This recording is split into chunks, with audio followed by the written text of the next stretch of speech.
경제이정표 마일스톤 H. 안녕하세요, 마일스톤 H입니다. 오늘의 썸네일은 기억하지 않는 역사는 반복된다입니다. 단재 신채호 선생님께서 이런 얘기를 하셨어요. 역사를 잊은 민족에게 미래는 없다. 이걸 투자자들을 위한 용어로 바꾸자면 기억하지 않는 역사는 반복된다, 이런 식의 얘기가 될 것 같아요. 코로나 사태가 발생하고 나서 대략 8개월 정도 지난 2020년 12월경에 작성했던 자료를 제가 오늘 보여드릴 건데요. 역사는 반복이 됩니다. 투자 시장도 마찬가지로 역사가 반복이 되겠죠. 하지만 그 역사를 알고 역사에 대해서 충분한 고증을 거쳤다면 그 역사를 기억하고 역사에서의 교훈을 반드시 새겨볼 필요가 있을 거예요. 저도 2020년 3월 코로나 사태가 발생한 이후에 어떤 사건들이 앞으로 진행이 될까 저만의 시나리오 플랜을 좀 만들어 봤거든요. 그리고 지난주 주말에는 세계 1, 2차 대전에 대한 다큐멘터리를 몇 편을 봤습니다. 현재 진행되는 상황이 우리 역사의 어디쯤일까를 좀 되돌아보기 위해서 오늘 시간을 좀 갖고 싶었어요. 그래서 2020년 12월에 만들었던 1년 반 정도 전에 만들었던 자료를 좀 끌고 왔습니다. 오늘은 그 내용이 될 거고요. 여기서 알고 가셨으면 하는 내용은 경제라고 하는 것은 결국엔 사람과 연결이 되어 있을 수밖에 없다. 그 사람이 만들었던 많은 사건과 사고들, 그로 인해서 발생되었던 경제 현상을 이해하려면 그 역사를 결국엔 알 수밖에 없다라는 거예요. 제가 사람이 중요하다고 몇 번을 말씀드렸죠. 오늘은 그에 관련된 역사 관련된 얘기라고 보시면 될 것 같습니다. 하지만 제가 역사학자가 아니기 때문에 역사에 대한 내용은 아니고 금융 역사에 관련된 얘기를 좀 하려고 해요. 가까운 2008년 그리고 2002년 전후로 해서 이런 것들을 제가 좀 분석했던 내용들이니까 이를 참고해 주시고, 이 영상을 시청하는 시청자분들께서는 제가 설명하는 내용들 중에서 어디와 유사한지 그리고 현재는 어떻게 다른지를 생각하시면서 좀 들으시면 좋을 것 같아요. 물론 제가 중간중간에 어떤 부분이 좀 다른지, 지금과 예전은 어떻게 다른지 설명은 좀 드릴 겁니다. 하지만 나름대로 본인만의 판단 기준을 만들기 위해서는 반드시 고민하시고 비교하시고 생각하는 시간을 가지셔야 돼요. 이를 생각해서 오늘 영상도 시작해 보시죠. 2020년 12월에 제가 이 내용을 작성했다는 걸 감안하셔서 들으시면 좋을 것 같아요.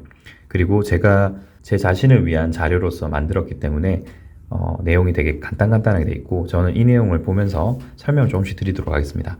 첫 번째 자료는 원달러 환율이고요. 월봉 기준입니다. 저는 이렇게 적어놨어요. 2001년에서 2002년 닷컴 버블 이후 미국을 필두로 대대적인 금융 규제 완화, 부양책이라는 명목하에 시행을 하였습니다. 그리고 그 영향으로 전 세계는 저금리 호황을 누리게 돼요. 미국을 중심으로 전 세계에 닷컴 버블이 꺼지면서 증시가 급락을 하게 됩니다. 대략 70%에서 80% 정도 하락을 하거든요. 금융에서 돈이 사라졌기 때문에 금융에 돈을 최대한 넣어주면서 실물 경기를 살리고 싶었던 거예요. 그래서 금융 완화 정책들이 굉장히 많이 발생을 합니다. 이게 중요해요. 왜냐하면 이게 나중에 보실 2008년에 리만 사태가 또 일어나거든요. 역사는 항상 연결돼 있어요. 디지털이라고 생각은 하지만 세상이 디지털로 넘어가고 있지만 현실 세계는 아날로그예요. 앞에 서 있었던 어떤 일들이 향후에 즉각적이진 않지만 영향들이 쌓여서 나중에 어떤 사건을 또다시 만들게 되는 거죠. 그래서 세상은 디지털로 점점 세상이 바뀌어가고 있지만 여전히 실생활은 아날로그다. 그 부분 좀 참고하시면 좋겠네요. 미국이 이런 식으로 진행을 하니까 한국 역시도 내수를 살리기 위해서 이러한 명목하에 신용카드를 남발하게 돼요. 저희가 2000년 초반에 있었던 카드 사태 기억나시죠? 그래서 2004년에 결국엔 카드 사태까지 일어나게 됩니다. 미국이 전반적인 경기 부양을 시작하니 한국을 포함한 전 세계 역시도 경기 부양을 위해서 많은 대책들을 내놓게 돼요. 한국 같은 경우는 내수 부양을 위해서 카드를 발급해주게 되고, 무분별한 카드 발급으로 인해서 소비가 늘어나긴 합니다. 이후에 이런 카드들이 대학생들에게 무분별하게 남발이 되면서 소비는 살렸을지 모르겠지만 대량의 신용불량자를 양성하게 됩니다. 그리고 같은 시기에 미국에서는 닌자 대출이라는 것이 생겨나게 돼요. 닌자라는 것이 약자죠. No income, no job, no asset을 합치면 닌자 대출이 되는 겁니다. 그러니까 수입이 없고 직업이 없고 자산이 없어도 대출을 해주는 이런 대출까지 생기게 되는 거예요. 이런 대출에 IB죠. IB, 인베스트먼트 뱅크까지 가세를 해서 또 다른 상품들을 만들게 됩니다. 그게 저희가 잘 아는 2008년에 문제가 되었던 서브프라임 모기지죠. 서브프라임 모기지라는 것들이 무엇이냐면 비우량 담보 채권이라는 게 있습니다. 집을 사기 위해서 대출을 하죠. 그 대출들을 채권 형태로 만듭니다. 그 채권들을 우량한 신용 등급에 문제가 없는 우량한 채권들과 함께 섞어서 그냥 우량 채권으로 만드는 거예요. 눈속임이죠. 여기서 말씀드렸지만 희석입니다. 희석. 불량한 아이들과 우량한 아이들을 섞어서 표면적으로는 우량한 아이들처럼 만들어요. 그래서 이게 CDO라는 파생 상품으로 만들어져서 전 세계의 투자 상품으로 팔리게 되죠. 그게 여기서 말하는 투자 상품입니다. 그러면서 이런 것들을 더 많이 파는 회사들, IB들이 추가적인 수익을 더 내게 되니까, 왜냐면 당시만 하더라도 집을 담보로 무엇을 한다는 것 자체는 집이 망하지 않는 이상, 즉 전 세계 경제가 망하지 않는 이상 집을 팔 일은 거의 없었어요. 집을 사기 위해서 모기지를 20년, 30년씩 이렇게 대출을 냈기 때문에 20, 30년씩 장기 대출을 하면서 못 갚을 사람은 아무도 없었거든요. 그래서 주택을 담보로 해서 만든 CDO라고 하는 대출 상품이, CDO라고 하는 상품이 망할 일은 절대 없다.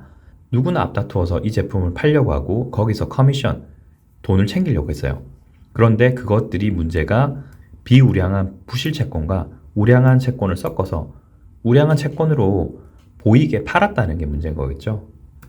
그렇게 지속적인 상품들이 팔리다 보니까 경기가 활성화되긴 했어요. 그렇게 활성화되면서 2001, 2년부터 2006년까지 대략적으로 5, 6년 정도의 경기 활성화 시기가 있었습니다. 그러면서 이제는 경기가 활성되니 물가 상승이 계속적으로 나타나겠죠. 그러다 보니까 2006년부터 미국을 필두로 금리 인상이 시작되고요. 금리 인상이 시작되니까 연체율이 증가하면서 2008년에 리만 사태가 터지게 되는 것입니다. 생각해보면 2008년의 리만 사태는 닷컴 버블 이후에 경기 부양책이 문제가 돼서 더 큰 탐욕들을 불러들이면서 결국에는 금리 상승 시점에 문제가 된 거예요. 2005년부터는 본격적인 금리 인상이 되면서 실물 경기 위축이 2005년부터 2007년까지 조금씩 나타나기 시작합니다. 경기가 좋았던 이 기간 동안에는 여러 가지 지표들이 굉장히 좋게 나와요. 예를 들면 다음 페이지 보여드릴 발틱 운임 지수라든지 석유 가격이라든지 주식이라든지 부동산이라든지 모든 대부분의 자산들이 올라가는 현상이 발생하게 됩니다. 그리고 여기 환율을 보시게 되면 경기가 활성화되었던 시점에는 투자 자금들이 한국으로 들어오게 되죠. 이렇게 경기가 활성되는 시점은 결국에는 수출이 잘 되고 경기가 민감하게 타는 국가들로 돈이 더 몰리게 되는 거예요. 왜냐면 거기가 돈을 더 잘 만들어내니까. 그러다 보니까 원달러 환율이 이렇게 급락을 하게 됩니다.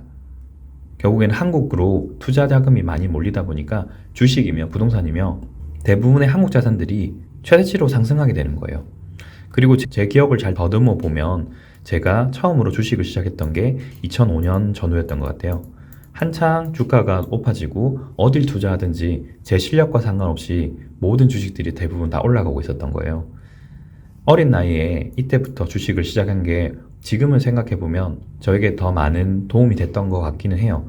물론 돈을 많이 벌었느냐? 돈을 많이 벌지는 못했지만 여기서부터 이런 것들을 직접적으로 경험할 수 있었기 때문에 현재 제가 있었다고 저는 생각을 합니다. 그리고 현재와 비교를 해보자면 미국이 통화 스와프를 체결해주고 나서는 이런 식으로 환율이 똑같이 떨어지는 거예요. 그래서 이때 제 기억이 맞다면 이런 현상들을 보면서 이 자료를 만들었던 것 같습니다.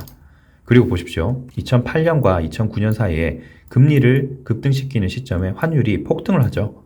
지금도 마찬가지죠. 금리를 조금씩 올린다라고 하니까 지금 환율이 어떻게 되어 있습니까? 이렇게 올라가고 있지 않습니까? 그리고 현재는 1240원대 정도까지 올라왔죠. 제가 이런 역사들을 공부를 하고 나름대로 판단을 했기 때문에 1650원 혹은 그 이상도 가능할 것이다. 그리고 지금은 그때보다 더 크게 올라갈 수 있다고 생각하는 이유가 그때와 지금은 다르기 때문입니다. 2008년, 2009년 그리고 2000년 닷컴 버블 이 두 개의 시점 같은 경우는 금융사에 문제가 있었던 거예요. 실물 경기보다는 금융 부분에 문제가 있었습니다. 사실 금융 부분이라고 하기도 좀 어렵죠. 2000년 닷컴 버블 같은 경우는 주식시장에만 영향이 있었고요. 2008년 리만 사태 같은 경우는 금융 자체에 문제가 있었습니다. 은행에 문제가 있었던 거죠. IB를 포함한 은행에 문제가 있었던 거예요. 사실 실물 경제에는 이 두 사건 모두 영향이 없었습니다. 하지만 현재 2020년 3월 이후에 코로나 사태는 실물 경제에 영향이 있었어요. 그래서 제가 현재와 지금은 다르다. 이때는 금융으로 문제가 있었기 때문에 금융에 돈을 더 공급해주고 금리를 낮춰주기만 하면 문제가 없었었어요. 하지만 지금은 실물의 문제가 되다 보니까 실물은 아무리 돈을 공급하더라도 코로나 사태로 인해서 무역 단절, 그리고 서플라이 체인에 문제가 생기고 동시에 코로나 발생 지역이라고 할 수 있는 중국과 미국 간에 이미 무역 분쟁도 있었고 이러한 실물적인 문제들이 더 발생했기 때문에 과거와 지금은 다르다. 표면적으로는 금리를 하락시키고 경기가 죽어가는 모습이긴 하지만 과거와 지금은 완전히 다른 거예요. 표면적으로 보이는 것만 같을 뿐입니다. 간단히 비유를 하자면 여기서는 피부에 찰과상을 입었다면 여기서는 뼈가 부러지는 상황인 거예요. 그리고 뼈가 어떻게 얼마나 붙을지를 알 수가 없어요. 하지만 표면적으로 봤을 때는 여기나 여기나 피부가 멍이 든 거는 똑같다는 거예요. 엑스레이를 찍어보지 않으면 모르는 거예요. 내부는 이미 엄청난 타격을 받고 있습니다. 그리고 원달러 환율에 관해서는 제가 이렇게 적었네요. 추가적으로 이런 내용을 적었습니다. 결국 페드가 2023년까지 제로 금리를 유지한다고 하였지만 대량의 돈이 풀렸기 때문에 조금이라도 성장 동력이 남아있는 한국 시장이나 신흥국 시장으로 들어왔을 것이다. 그래서 이렇게 환율이 강세를 보였다라고 저는 얘기를 하고 있고요. 그런데 문제는 이러한 급격한 원화 강세는 항상 투기성 자금으로 들어오기 때문에 어떤 이벤트, 변수, 사건에 따라서 언제든지 돈이 나갈 수 있다. 급격하게 돈이 빠져갈 수 있기 때문에 주의해야 된다. 라고 저는 적었습니다. 그리고 이렇게 또 적었네요. 언제나 위기 발생 전에는 급격한 원화 강세, 투기성 자금이 유입된다. 그리고 금리가 조금씩 올라간다고 하니까 말씀드렸듯 1240원까지 현재까지는 올라와 있습니다. 저는 1160원 전후로 해서 평균 단가를 이쯤에 맞춰놨을 거예요. 여기서부터 조금씩 분할 매수를 했기 때문에 현재는 올라가면서 수익이 나고 있는 겁니다. 제가 지속적으로 말씀드리지만 오른다, 내린다에 너무 신경을 쓰지 마셔라. 가장 중요한 것은 어떻게, 왜라는 것을 가지고 항상 생각을 하셔야 된다. 해답을 찾아가는 과정이 사실 제일 중요한 공부예요. 그렇게 하다 보면 이런 분석이 나오게 되는 거죠. 그리고 제가 앞서 발틱 운임지수라고 말씀을 드렸는데요. 발틱 드라이 인덱스라고 하는 것은 전 세계의 물동량을 움직이는 대부분이 베슬입니다. 배로 물건들을 옮긴다는 거죠. 그 발틱 드라이 인덱스라는 건 이 운임을 선사해서 배를 가지고 어떤 제품들을 실어날 때 그 운임을 지수화시켜서 나타낸 표라고 보시면 될 것 같아요. 닷컴 버블 이후에 돈을 많이 풀고 또한 저금리로 운영을 하다 보니까 자산 효과가 나타나는 거예요. 지금과 똑같이 주식도 부동산도 대부분의 자산들이 다 오르다 보니까 사람들이 소비를 많이 하게 되는 거죠. 소비를 많이 하게 되니까 원자재 소요가 많아지고 원자재 수요가 많아지니까 원자재 가격도 오르고 원자재를 운송하는 배 운임 비용도 동일하게 같이 상승을 하는 거예요. 그래서 이런 식으로 2004년부터 2008년 문제가 생기기 전까지는 발틱 운임 지수가 이렇게 상승을 하게 되는 겁니다. 여기서도 파동을 일부는 그려볼 수 있을 것 같아요. 완벽하진 않지만 이런 식으로 1파, 2파, 3파, 4파, 5파. 제가 사람이 중요하기 때문에 그 분석 툴을 엘리어트 파동 이론을 쓴다라고 말씀드렸죠. 여기서도 대략적인 모양을 그렇게 보여주고 있어요. 그럼 현재는 어떠냐? 현재는 여기가 2004년부터 2008년까지 PPT 자료고요. 현재는 이렇습니다. 다시 올라가고 있죠. 발틱 운임지수가 2020년 3월 이후에 돈을 많이 푸니까 이런 식으로 올라갔어요. 물론 현상적으로는 가격 지수가 올라갔지만 원인은 다릅니다. 여기서는 돈을 많이 풀고 저금리로 돈을 살포하니까 기본적으로 선순환 구조, 소비가 이루어졌기 때문에 가능한 것이었고요. 여기서는 서플라이 체인에 문제가 생기니까 공급망이죠. 서플라이 체인에 문제가 생기니까 전반적인 컨테이너 부족, 베슬 부족이 생겨서 가격이 올라갔던 겁니다. 하지만 지금은 어떤가요? 지금도 다시 올라가고 있죠. 만약에 이게 파동을 그린다면 1파, 2파, 3파로 가지 않을까요? 저는 이 역시도 사람의 심리에 의해서 그리고 사람의 심리에 의한 현상이 경제활동으로 나타나기 때문에 발틱 운임지수도 파동을 그릴 수 있다라고 보고 있어요. 이게 맞는지 틀린지 모르겠습니다. 제가 검증을 해보지 않았으니까. 다만 현재로 봤을 때는 파동을 그릴 수도 있겠구나 라고 추측하고 있는 거예요. 만약에 이게 맞다면 이 역시도 발틱 드라이 인덱스 자체도 저에겐 하나의 이정표가 될 수 있겠죠. 이런 식으로 자료를 찾아가면서 저에게 맞는 이 상황을 설명해 줄 수 있는 합당한 근거 자료들을 찾아가다 보면 그게 이정표가 되는 겁니다. 그리고 꾸준히 이 이정표가 맞는지 데이터는 적합한지, 이정표 상호 간의 연결고리가 확실한지에 대해서 검증하는 시간을 꾸준히 가져야 되겠죠. 어쨌든 지금 봤을 때는 예전과 지금의 원인은 다르지만 결과적으로 또다시 발틱 드라이 인덱스 지수가 상승은 하고 있습니다. 앞으로 저희는 시간이 될 때 이 파동이 어디까지 올라가는지를 한번 지켜봐야 되겠죠. 그리고 당시에 2004년부터 2008년까지도 유가는 굉장히 올라갔습니다. 내용은 이렇습니다. 저금리로 달러가 급격하게 풀리면서 원자재 가격이 상승한 것은 당연한 상황이다. 원유뿐 아니라 다른 산업용 원자재, 구리, 철광석, 나시있죠? 최근에도 구리와 철광석들이 급등하는 사례가 있었습니다. 가격 추이도 점검해 볼 필요가 있는데 실제 경기가 살아나서인지 또는 달러가 많이 풀려서 달러 약세에 의한 것인지, 즉 수요 인플레이션인지 공급 인플레이션인지를 구분할 필요가 있다라고 저는 얘기하고 있어요. 즉 실제 수요가 늘어나지 않았는데 가격만 올라갔다면 이는 달러 약세에 대한 강력한 증거이다. 그래서 낚이면 안 된다. 실제 경기가 살아나는 것이 아니다 라고 저는 보고 있는 거예요. 원유는 이미 알고 계시죠? 원유는 어떻습니까? 지금 저희랑 보셨던 것처럼 2020년 3월 이후에 달러가 엄청나게 공급되면서 이런 식으로 유가가 급등을 했어요. 현재 경기가 살아나고 있나요? 지금 미국이 경기가 살아나서 금리를 올리려고 하는 건가요? 여전히 공급망 문제가 발생하고 있는 것 같아요. 그런데 문제는 미국이 전 세계 최대의 소비 국가이긴 하지만 전 세계 소비를 모두 미국이 하고 있지 않습니다. 미국을 포함한 전 세계가 돈을 많이 풀었기 때문에 돈은 굉장히 풍부해졌는데 공급망 문제라든지 지정학적 리스크로 인해서 실제 수요가 그렇게 살아나고 있지 않다라는 게 제 관점입니다. 그래서 이 유가가 이렇게 올라간 것도 결국엔 수요에 의한 것이 아니라 다른 요인이다.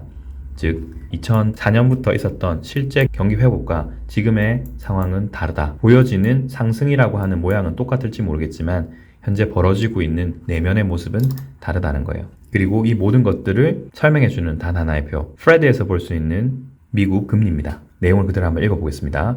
저금리와 규제 완화의 효과로 금융, 실물의 안정을 찾았으나 이런 이유로 기름, 토지, 주식 등의 가격이 상승하며 인플레이션 압력을 느낀 페드는 2005년부터 본격적인 금리 인상을 단행하고 1%였던 금리를 5.25%까지 4.25% 약 3년 만에 올리게 되었다. 그러면서 저금리에 갚지 못할 빚을 졌던 가계기업 은행이 집단 파산을 하게 되었던 게 2008년 경제위기였다.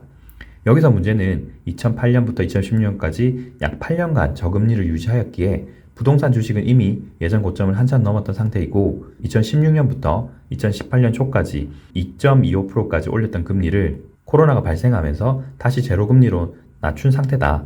페드가 2023년까지 제로금리에 물가연동제 2% 이상을 물가 상승이 있어도 즉각적인 금리 인상을 하지 않겠다라는 게 물가연동제거든요. 지금은 PCE 지표가 2%를 이미 한참 상회하고 있죠. 5%, 6% 이렇게 나오고 있습니다. 그것도 매월 그렇게 나오고 있어요. 그럼에도 불구하고 페드가 얘기했던 2% 물가 목표 연동제를 하고 있지 않죠. 이미 먼저 올렸어야 되는 상황에 하지 않고 있습니다. 페드가 왜 자기네들이 만들었던 이 2% 목표제를 하고 있지 않을까요? 제가 봤을 땐 페드도 이미 알고 있어요. 벌써 이 2%를 한참 초과했다는 걸 모르는 게 아닙니다. 그런데 왜 안 올리느냐? 지금 현재 상황은 예전과 다르기 때문이에요. 페드는 이걸 우려하고 있는 것 같아요. 일본처럼 불황이 올 수 있다. 장기적인 디플레가 뒤에 공포가 올 수 있다라고 보고 있는 것 같아요. 미국이 전반적으로 돈을 많이 풀었지만 경제가 활성화가 완전히 돼서 과열권에 이르렀을 때 그때 올리겠다라고 약간 보고 있는 것 같아요. 미국이 이런 식으로 행동해서 괜찮을지는 모르겠습니다. 문제는 미국이 이런 식으로 뜸을 들일수록 다른 국가들의 인플레이션이 굉장히 크게 심각하게 나타날 수 있다는 거예요. 그리고 미국이 급격한 금리 상승을 했을 때 약한 고리인 개발도상국, 저개발 국가부터 파산이 연속적으로 나올 수 있습니다. 문제는 이런 상황을 한 번도 겪어보지 못했기 때문에 이런 상황이 지속될 수 있을지 알 수가 없고 국채금리는 조금씩 상승하고 있기에 페드의 금리 인상 공식화와 상관없이 실질금리 상승은 할 것으로 전망을 하고 있다. 제가 1년 반 전에 벌써 이런 내용을 적어놨네요. 지금 현재 우리가 겪고 있는 내용이 그런 거죠. 실질금리는 이미 상승하고 있습니다. 대출금리는 이미 한국은행 발표 금리와 상관없이 많이 오르고 있죠. 특히 주택담보대출도 포함해서 일반 대출금리는 지속적으로 올라가고 있습니다. 왜냐하면 인플레이션을 해서 실질금리 상승을 안 시킬 수가 없거든요. 근데 가장 큰 문제는 이렇습니다. 2008년 이후 선진국의 부채 비율은 점진적으로 감소하였으나 신흥국 부채는 달러 마역에 취해서 더 증가한 상태다. 한국의 경우는 마치 일본의 1988년에서 91년까지 버블 직전의 모습과 굉장히 흡사하다. 가장 큰 문제는 사람들이 미쳐서 집값을 호가만 높이고 있고 주식은 비투가 횡행하다. 그렇게 안 하면 바보 취급을 받는 지경에 이르렀다. 이미 이런 사태가 벌써 벌어졌죠? 벌어지고 있고 향후에 금리 인상이 되면서 어떤 식의 문제, 일본처럼 이렇게 되질 않기를 계속 바라고 있지만 아무래도 현재 상황을 봤을 때는 수출 규모가 더 커져서 외화를 더 벌어들일 수 있는 상황이 되지 않는다면 가능성이 훨씬 높다라고 전 여전히 보고 있습니다. 그리고 이런 사태를 감안했을 때 코스피 200을 이렇게 그려놨네요. 이 호 시절에는 2004년부터 2008년까지는 그리고 제가 주식을 처음 시작했던 게 이쯤이었던 것 같네요. 무엇을 사든지 제 실력과 상관없이 전반적인 지수가 오르고 있을 때예요. 저뿐만 아니라 많은 분들이 이때도 주식을 열심히 하셨죠. 그리고 이렇게 78% 정도가 하락을 했습니다. 지금 코스피는 어떠냐? 여기 보십시오. 급격한 상승 이후에 현재 조정 파동을 그리고 있습니다. 조정이 얼마나 길게 나올지는 몰라요. 제가 이렇게 예상 시나리오로 그려두긴 했지만 상황을 보면서 해석을 좀 해나가야 될 겁니다. 금융시장 같은 경우는 돈으로 해결된다고 말씀드렸죠. 이렇게 급락한 이후에 급등을 합니다. V자로.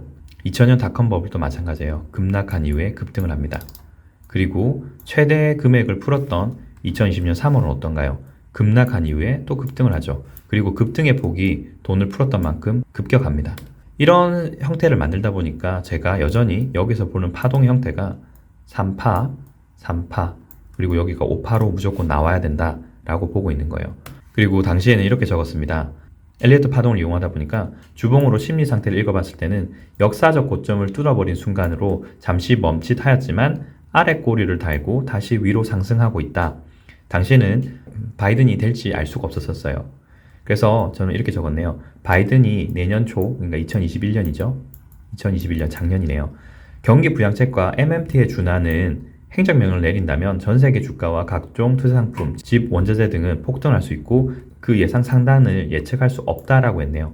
이러고 나서도 코스피는 거의 440까지 찍었습니다. 거의 80% 가까이를 더 올라갔죠. 굉장한 상승세였습니다. 어떠십니까? 지금과 과거를 좀 비교를 해보니까 그때와 지금 비슷한 내용들도 있고 다른 내용도 있습니다.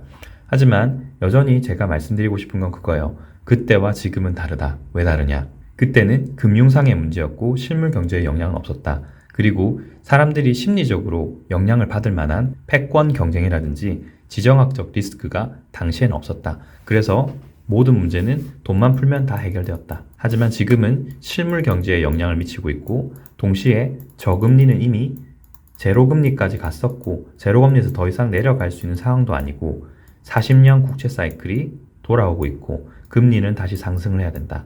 예전과 다른 상황들이 너무나도 강력하게 보이고 있기 때문에 예전과 지금이 똑같다고 생각할 수 없습니다. 때문에 제가 몇 차례 지속적으로 말씀드리지만 준비해야 됩니다. 준비하셔야 되고 저희는 생존자가 돼야 됩니다. 오늘 간단하게 금융 역사에 대해서 한번 짚어봤고요. 영상이 도움이 되셨길 바랍니다. 오늘 영상 여기까지고요. 시청해주셔서 감사합니다. 이상 마일스톤 H였습니다. 감사합니다.